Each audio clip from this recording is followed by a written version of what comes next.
It's 7 a.m.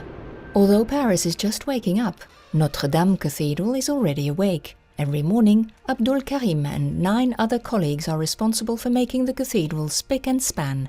4,800 square meters of floors have to be swept.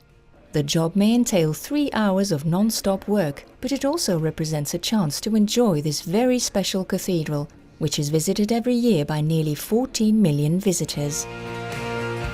I light all the lamps at 6 a.m. and after that I begin my work. I really enjoy the job because I love the cathedral and I get to see a lot of people coming in and out, smiling and saying hello.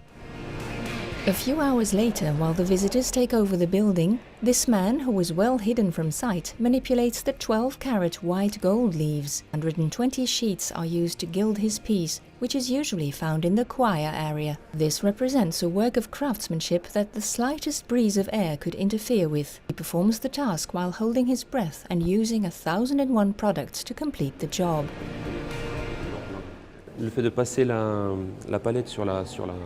By rubbing the palette on a beard or hair, it gives a little static, allowing the sheet to snap, so it can be applied to the gold.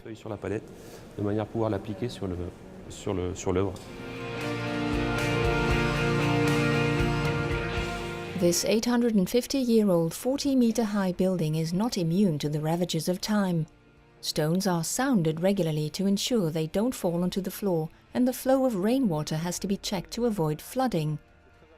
The maintenance costs between 350 and 400,000 euro per year. It's a large enough budget, but not large enough to maintain the cathedral thoroughly, which sometimes results in emergencies. In order to secure the buildings, there is nothing better than a polystyrene strap that you would use for trucks or boats. The idea is always to secure them, but not too discreetly, of course, in case there's an emergency. At the same time, they can't be too obvious, as they have to fit in with the Parisian skyline. Those that garden, dust and vacuum Notre-Dame with such care ensure that she is always finely turned out, despite her age. The cathedral is expecting 8 new bells at the end of February.